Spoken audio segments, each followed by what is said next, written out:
a term which is referred as access model. Okay, so I in the previous class as well, uh, I asked you to go through some terms named as DAC, MAC, and RBAC. I hope you guys did go through those DAC is referred as discretionary access control, MAC is mandatory access control, and RBAC is role-based access control. Okay, so uh, if you guys have gone through those keywords and would have gone through the terminologies, what is meant by this, can I ask some questions from you all regarding these? So, is Atulya over here?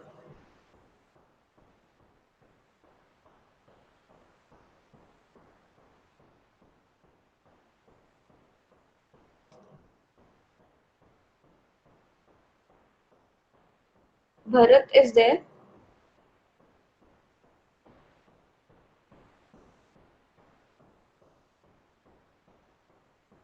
Am I audible to you all? Yes, ma'am.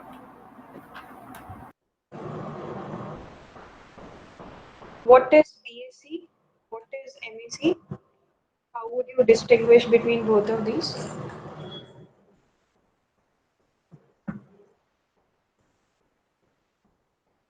Did you guys go through, or should I stop wasting my time and directly start?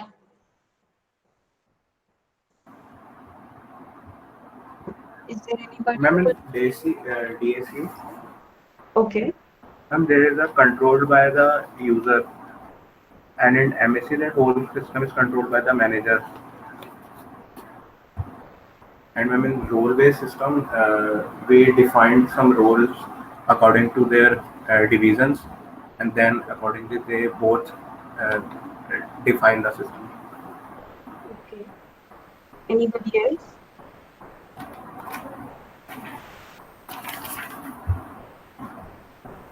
I mean, DSC, the security, it is security access.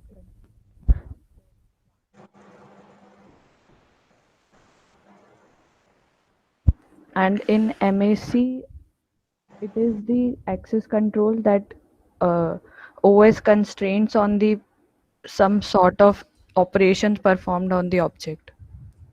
Okay. So, what happens in DAC, MAC, and RBAC? All of these are types of access controls. Okay. So normally access controls are related to accessing certain files or the privileges which are assigned to certain users for accessing the files. Okay. So now what happens is into a system there would be number of users who are registered for accessing that system. Also, there would be n number of files on what those operations will be performed by those users. Okay, so now what happens is that there can be different cases like a higher privileged user is accessing a file which is globally accessible, or a lower privileged user is accessing a file who is accessing that file which is of uh, right privileges. So will that user be allowed to access that file or not? So all of these discretion between the access which is there between the users and the files, or we can say it as between the subjects and the objects. All of these are categorized into different ways on the basis of these access controls. So, in any operating system or in any system, there are three cases. of classifying the subjects and the objects. And how are these two interrelated? So every security goal which is present into the operating system, which is related to the access controls, generally involves subjects and the objects. Okay, so here in this slide which is given, you are initially told that these are the three security goals which are always ensured into a secured system. So initially I told you one is CIA. C stands for confidentiality, which is also referred as secrecy. So it is normally said that in case of a confidentiality matter, you are saying that the unauthorized users are not allowed to access the file. Or we can say that the confidentiality limits the access to the files and the processes which are related to these files. Clear? The other point, which is integrity, tells that you are not allowed to modify any text until and unless you are authorized to access that text. So any unauthorized modification is not allowed, just to prevent integrity. Now, in case of an integrity, what normally is done, that we are limiting the objects, limiting the files that a process can write. Okay, so these processes are normally generated by the subjects or the users, and due to the limited rights of the users, the processes can be generated which have write permission on those files. Okay, the final point is availability, which says that the I'll explain availability in a different context. Let's say there is a server which is accepting the request of all of the users. Now it would only accept the user's request until it is having that particular bandwidth, or also it would be parallelly satisfying the responses as well. So it would be satisfying the received request and generating the responses for those requests. Now all of these receiving of the request and delivering of the responses to the client can only be done in a non-tedious way until and unless that server is available, or until and unless that server is up. As soon as the cache at the server side or there is any integration at the server side happens, the resources which are available for request and response addressing are limited.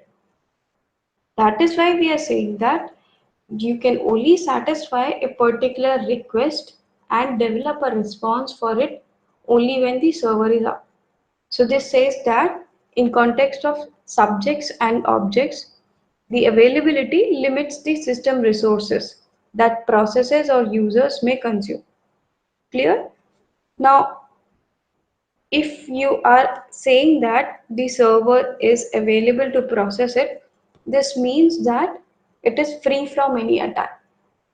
And as soon as that situation arises, when the available bandwidth for the server and client communication is not much, or you can say that it is not sufficient enough at a certain point to satisfy all of these requests and responses, then in such cases there is a situation of non-availability of the resources, or you can say it as there is a possibility of denial of the service to either the client or to the server.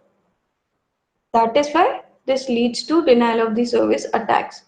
So there needs to be proper management of the resources at the server side, also at the client side, so that all of these resources which are accessible by the users are fairly accessed. So there needs to be a fair scheduling between the object's request and the responses which are generated. Okay, now there are access control systems which are regulating or which are handling these three security goals of confidentiality, integrity, and availability. Now, whenever any access control system has to be developed, it normally employs three basic components. The first one is security policy, the other is security model, and the third one is security mechanisms. Okay. Now, in context of either DAC, MAC, if I compare what are the security policies will be certain rules which need to be followed for either accessing a file or for any other operations which need to be performed into the entire system. Now, there this security policy is just a verbal representation that the packet should not be allowed or there should only be one connection between the client and the server. So these are just the verbal policies. There needs to be a formal representation as well for these security policies. So that formal representation is generally done in the form of a security model. Okay. Now, once a security policy and the model is developed corresponding to that policy, there are mechanisms which need to be followed in order to ensure that the policies are being followed.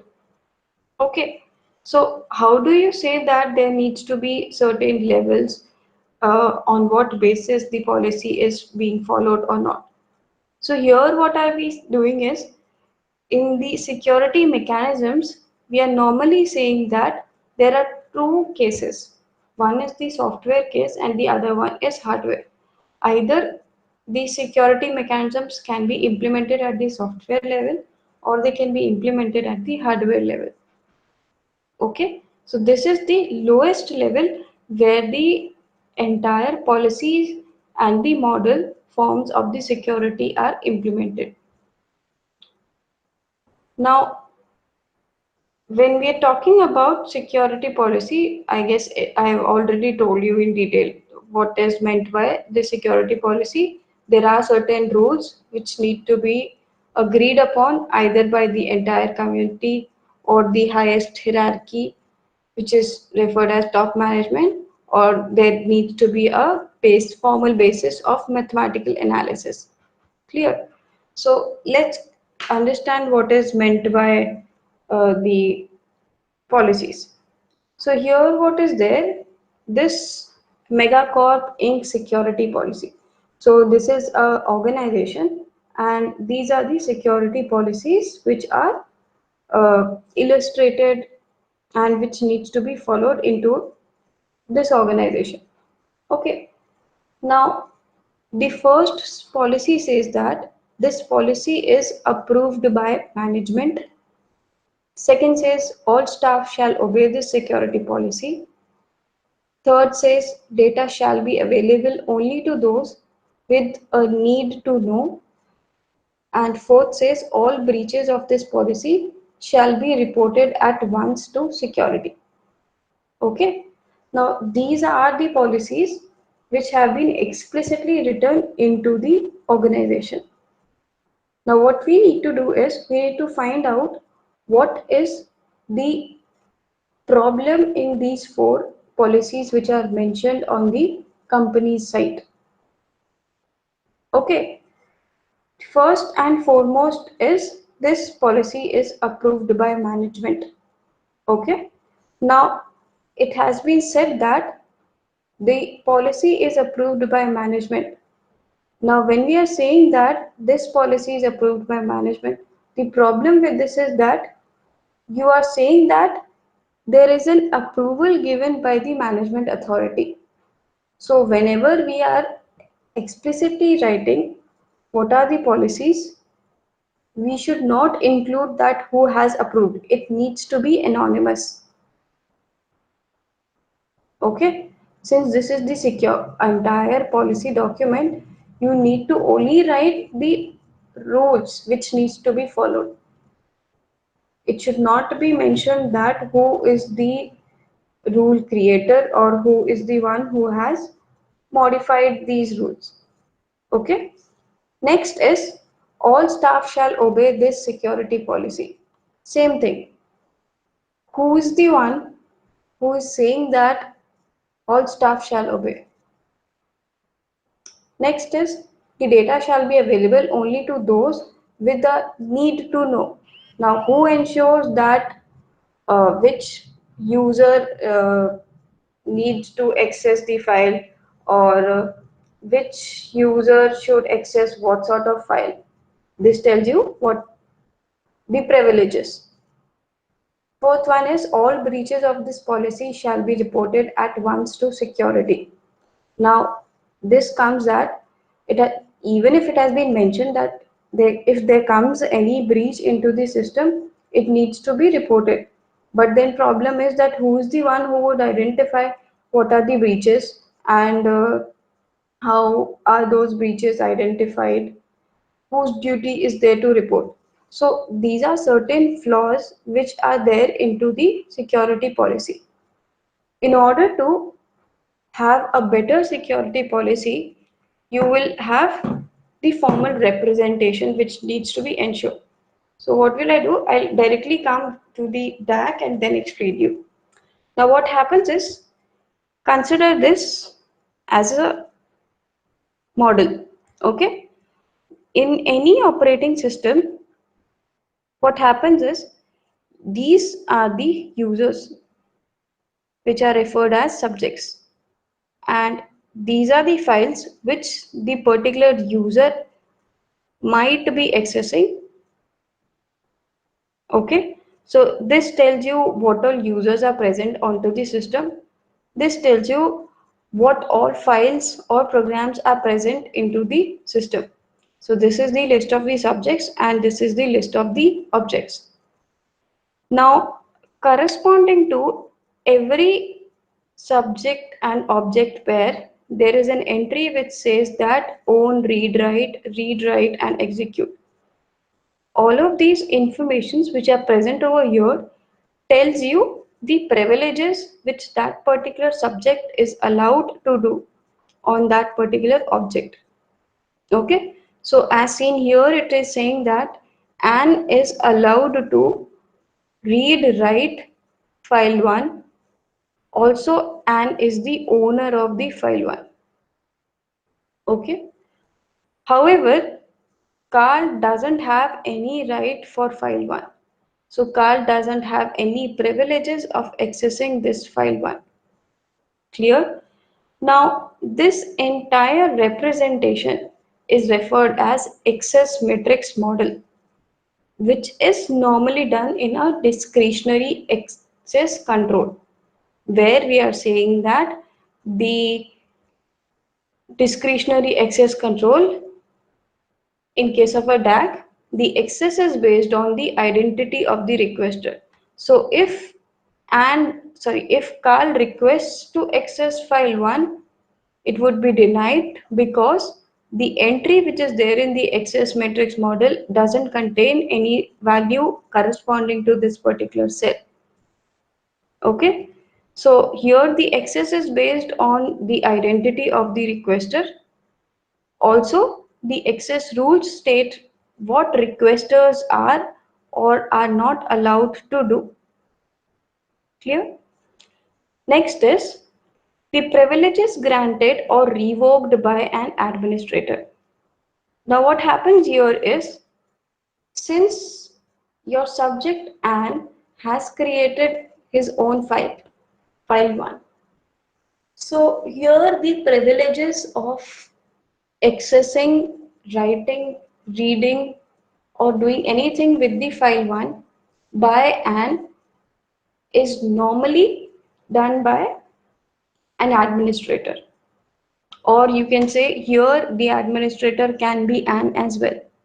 So the allocation of the privileges between a subject and the object is normally done by the administrator. Let's say that Anne has created its file 1 and it wants to give rights to Bob as well for accessing the file or for writing the file. Will that be allowed? This will not be allowed in a situation where Anne is not the administrator. Okay, because here any modification or any transfer of the rights is normally done by the administrator. Okay, now here the privilege is granted or revoked is done by the administrator. Clear? The section point says that users can pass on their privileges to the other users. Similarly, it is saying that if Anne is the creator of the file, or if Anne wants to transfer any similar rights to the other file, it can transfer it. So here what is being done? Bob has file 1 read. Okay. If Bob wants to transfer his own rights, he can transfer this read here as well. Okay, but all the rights of Bob will be transferred to Kyle. It is not a condition that only fewer amount of privileges will be transferred. So here what is happening in case of a DAC is a particular administrator can also transfer the rights. Also, the subject can transfer the rights from one and subject to the other, and all of the rights will be transferred in that case. Okay. It is not necessary that the subject needs to be owner of that particular file in transferring of the rights. Clear? So in case of a DAC, we already said that the administrator can either grant or revoke the privileges. Also, the users can pass on their privileges to the other users. Okay. Now, here the formal representation of the access matrix model. Now, this says that A is the matrix. This entire thing was your A. Next is XSI. So XSI denotes your list of subjects and XOJ denotes the list of your objects. So this is the list of the users, comma, the list of the files. Okay. Now, we have represented this entire matrix. Next, what has to be represented? We need to find out a list of possible writes which can be there into the system. That list is represented as capital R, where R1 to RK is the list of all possible writes which are available into your access matrix. Okay. The next is primitive operations. So this contains what all operations are allowed onto the system, or what all operations are allowed by a particular subject to a particular object. So what operations can be there? Let's say I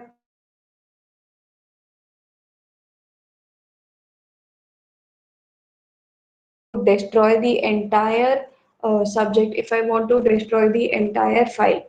So if I destroy the entire subject, all of these entries would be deleted. If I want to destroy the entire file, so the entries corresponding to all these subjects would also be deleted. So these are the certain ON stands for certain operations which are available. So this thing AXSI, XOJ would contain and Bob Carl file 1 to program 1. R would contain own, read, and write and execute, and O would contain create, delete, destroy. Okay, these are the generic rights, or these are the generic operations which will be performed, and primitive operations are create, delete, destroy. Okay. Now, on these matrix having these rights and these are the operations, how would you access these values or how would you perform operations on this access metric? For that, you will have to use commands. What would these commands do? If so, for instance, this is a command where it says that command alpha x1 to xn. So this denoted your subjects as well as this denoted your objects. So it is saying that if R1 in AXS1, comma XO1, this says that if the first write is present in the entry corresponding to S1 and O1 and R2 is corresponding to X2 and O2, similarly R3 is corresponding to X3 and O3, then these operations will be performed. So these operations can be, the first one is enter R means read privilege into the first entry, delete R entry from this particular access matrix models set. So these are the standard commands or how the operations are happening into a matrix model. Okay, now let's say this is something which is similar to the SQL statements or SQL commands.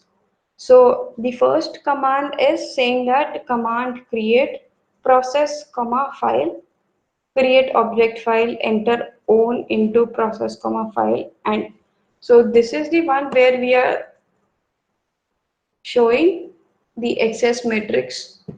Next is the one which is showing that I would create an entry corresponding to the column.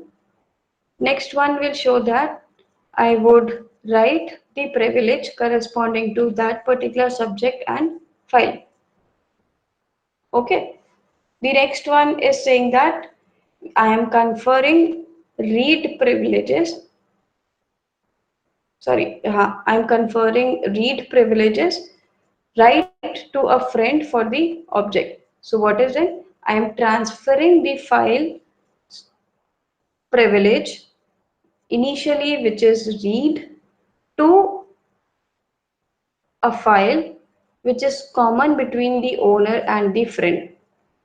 Okay, here the transfer of the rights is happening between two users.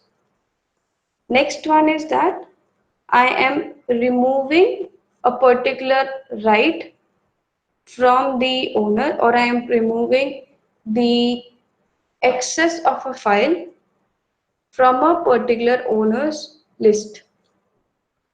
Okay. Now, here what is happening is in an access matrix, there comes a situation which is referred as a state transition system, which is normally referred as a leaky state. So here what says that this is the initial state of the access matrix. After performing command 1, okay, there is a situation where this particular block doesn't have any entry, or we can say that any entry which is being done into this particular block is a spurious entry by transferring the rights. Similarly, by performing command 2 as well, this particular block is used for doing any operation onto the list, or let's say the rights which are present over here are transferred onto both of these sides. Okay, so this situation is normally referred as a leaky situation.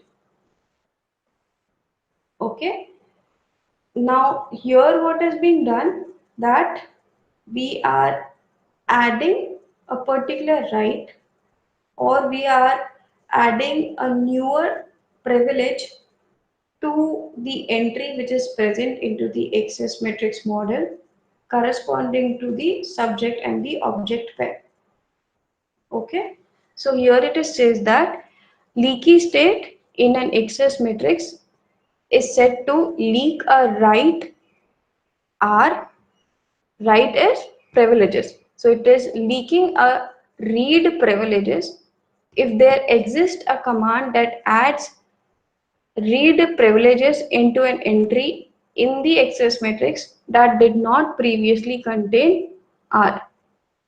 Okay, so this situation is saying that this one did not contain R.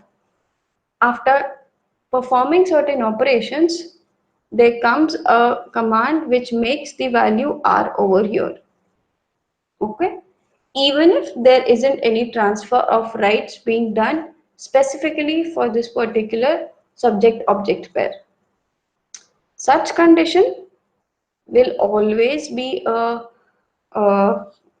malicious condition or a spurious condition because you are adding certain privileges to a file. Maybe that user is not even allowed to identify that this certain file exists into the system.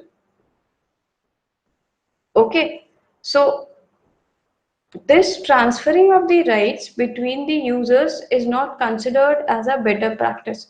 That is why it is only said that the transferring of the rights can only be done by the administrator.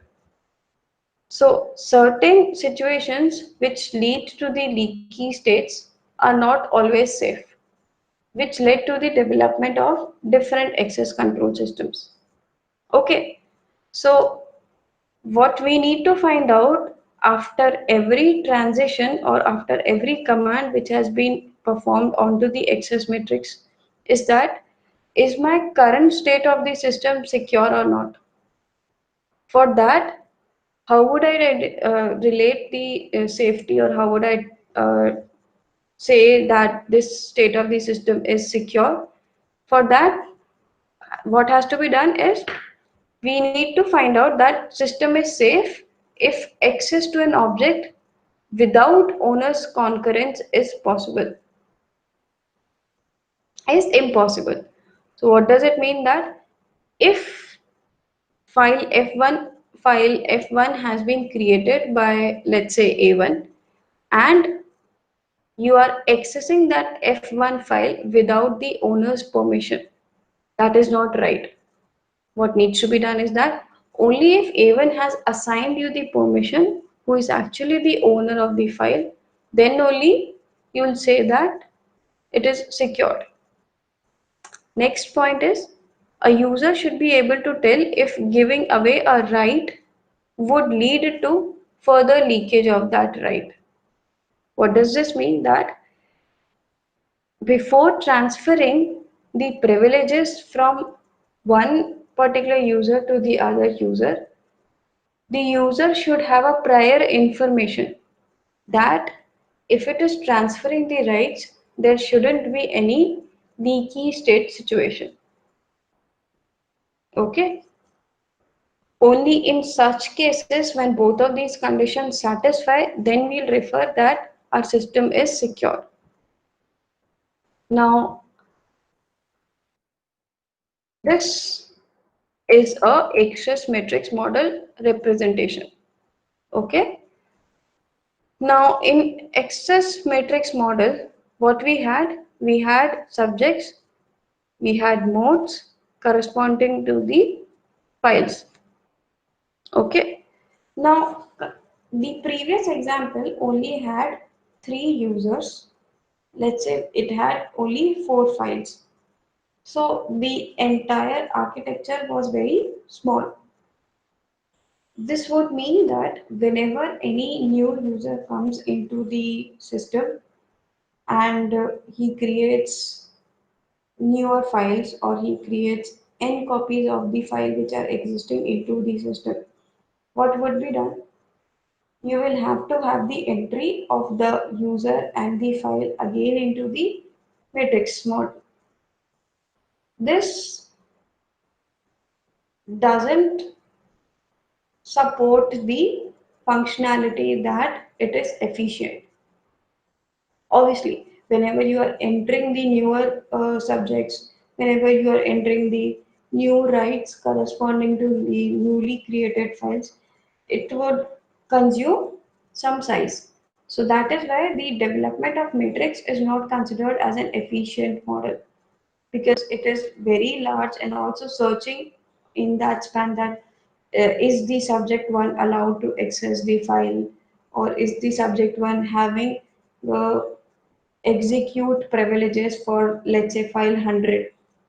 So since the size of that access matrix would be larger, it would be too sparse, and it would not be efficient for searching. Okay, that is why what has been done, an authorization table has been created. Okay, this is similar to the one which is used in normal databases.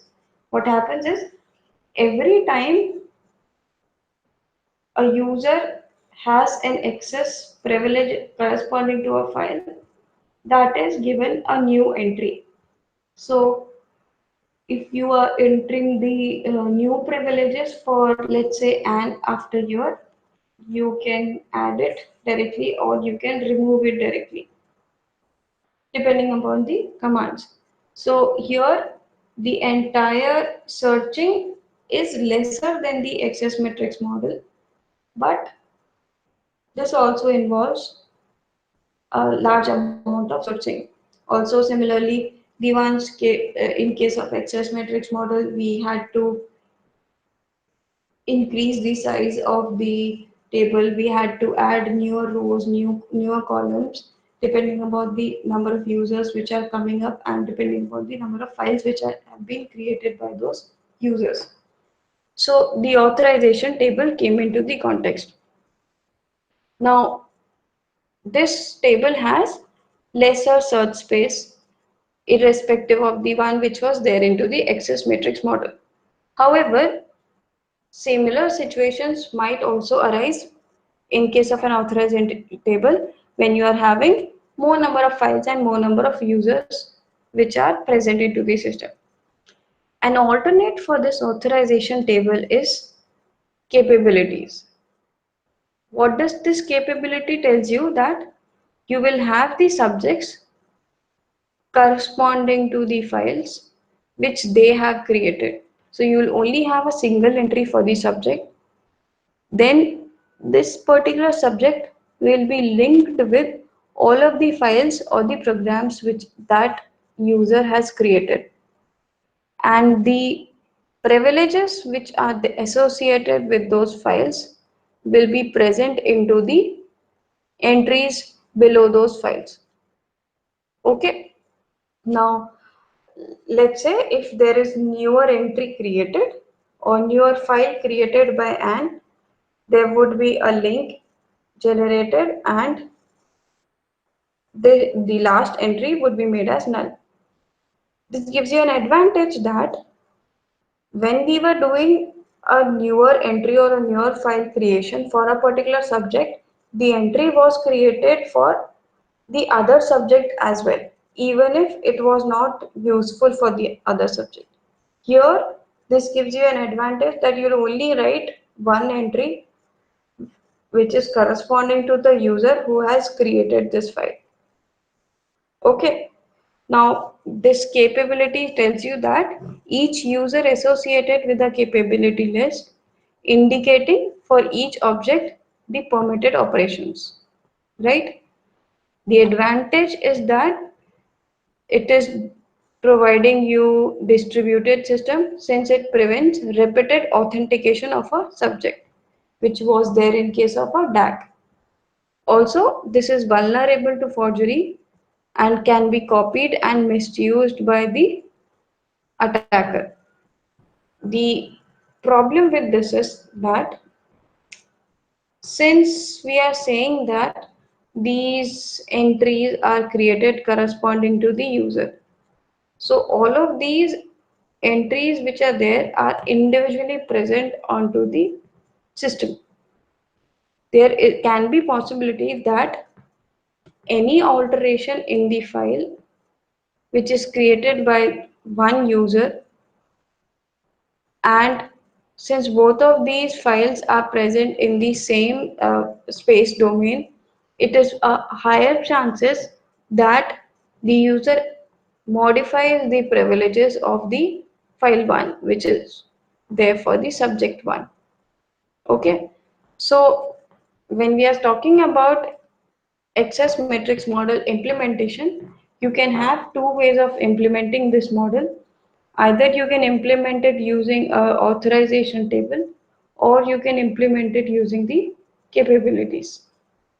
Okay, now the other part is if I have an access control list, this is the third representation. Now, here what is happening? This is a better way of representation. Instead of representing it on the basis of subjects, here we are representing it on the basis of files. Okay, so here file 1 can be accessed by Anne and Bob, and here this writes your privileges. Similarly, file 2 can be accessed by Anne and Carl. You can write the privileges. Okay. So here each object is associated with a list indicating the operations that each subject can perform on it, and it is very easy to represent by small bit vectors over here.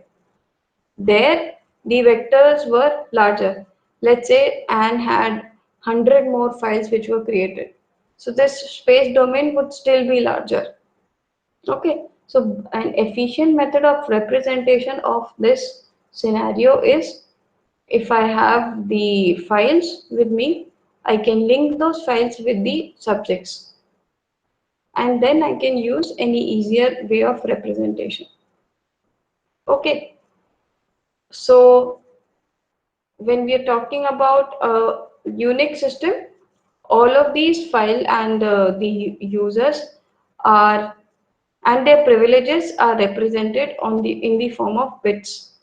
So for files owners, you'll write read, write, and execute. For the group also, you'll write read, write, and execute.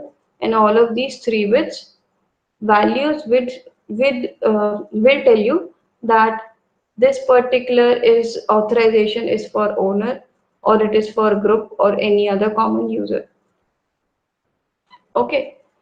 Now I said you a case that in case of a DAC, we can transfer the rights. Okay. Now consider this example once again.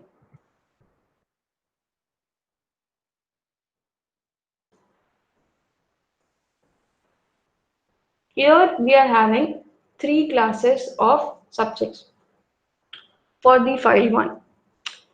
Anne is a subject which has higher privileges, Bob has lesser, and Carl has the least. Fine. Now, this tells me that there are three categories of the subjects. This is the subject which is of higher reliance. So I can completely rely on anything on this subject, or I can say that this is the trustworthy subject. The next one is Bob, which is less trustworthy than Anne, but greater trustworthy than Carl. Okay. Now, if you want to perform any operation on file 1, whose operation will you trust more? Will you trust Anne's operation? Will you trust Carl's operation more? And You'll trust Anne. Why? Because Anne is present on a higher security level in respect to Bob and Carl. Okay. So if any operations are being done on file 1 by Anne, I would trust those operations in a higher way. Or if any operation is done by Bob, in comparison to Carl, I would trust Bob's operation. Okay, so this gives me three classes of subject. This is a higher level, this is a lower level, and this is the lowest level. Similarly, your file 1 can be accessible at N, it can be accessible by Bob, as well as it can be accessible by Carl. Now we read one thing in that that we can transfer the rights. Now, transferring the rights, I can also be termed as, since file 1 is not used by Carl in any way. What if I copy the contents of file 1, which is present at the Bob level, to the Carl situation as well? So what would I say? As of now, your Bob can read the file, so it can access the file. What if I do certain case where where your Carl can also read the file 1? This would mean that I am copying file 1 from this security level to this security level. Copying is also referred as I am making it accessible at this level as well. Clear? So, will it be more trustworthy when I copy the privileges from here to here, or will it be more trustworthy if I copy the privileges from here to here? I'll repeat it. Will it be more trustworthy to copy the privileges from Bob to Carl or from Carl to Bob? From Bob to Carl. Bob to Carl? Is it always trustworthy? More trustworthy, you said that Bob to Carl. Is it always trustworthy from Bob to Carl? No, Can you tell me a reason why? ma'am, if we copy from L to Carl, then it is more trustworthy than Bob to Carl. But you cannot directly copy from the highest level to the lowest level. The copying of the rights can only be done between the subsequent levels only. See, let's say here we are saying that Bob is more trustworthy. Okay. Now, if I'm saying that Bob is more trustworthy, then let's say at file 1, there is a line which is corresponding to any Trojan. In that case, what would happen if the file 1 is directly copied from Bob to Carl? Since Carl was already aware that Bob is at a higher hierarchy, I am trusting it. But here, if you are completely trusting Bob, the file which was malicious at this end is now present at this end. So having a malicious file rather than having no file, will this be advantageous or not? It would be more advantageous that you don't have a file. Okay. So whenever we are talking about DAC, there's a concept of a situation where there are Trojan horse attacks, or these are the vulnerabilities in the DAC or discretionary policies which are there. So this says that a Trojan horse can inherit all the user's privileges. Why does it inherit? So a Trojan horse processes started by the user sends request to the OS on the user's behalf. So, okay, this doesn't have. Fine. I'll open.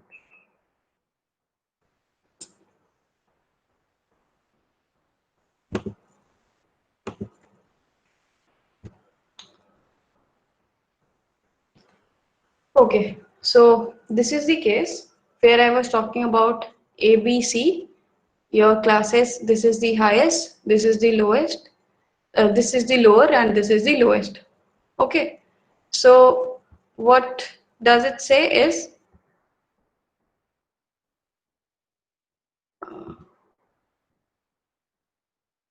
okay, so this is a file which contains Trojan within it and is present at confidential level, which is more trustworthy than the unclassified level.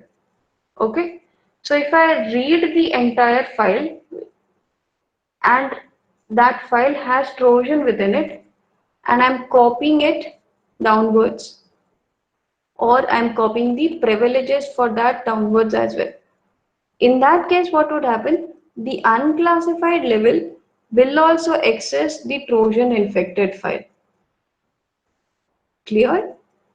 So this is the major problem in the DAC, that whenever we are transferring the rights or whenever we are transferring the privileges for a single file, it is not necessary that after transferring the file, you are not transferring the vulnerabilities which were existing into the file.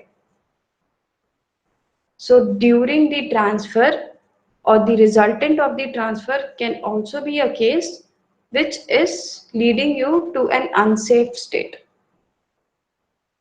Okay, we read one unsafe state which is referred as leaky state, that was due to the transfer of the rights.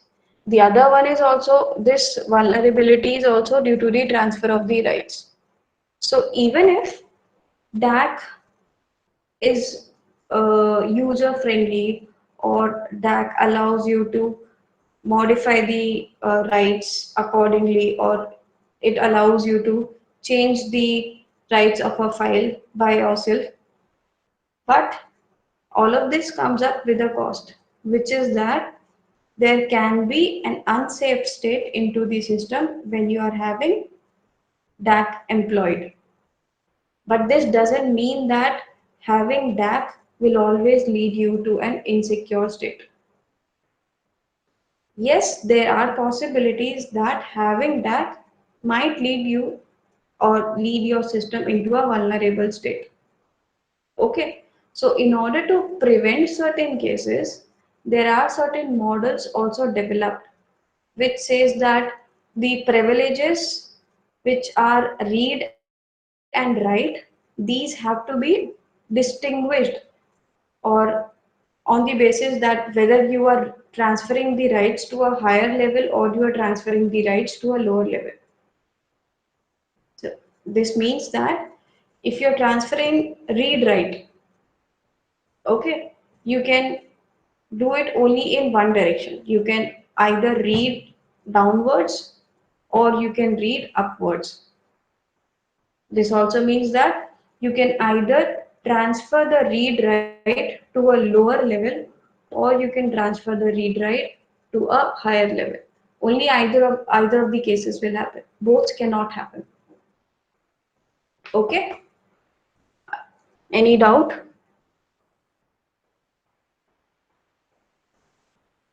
Did you guys get what I told you in today's class? Yes, ma'am. Okay, so I'll send you these slides. Go through these. Then we'll go ahead with the other concept in our next class. We'll go with Mac. Okay. Okay, ma'am.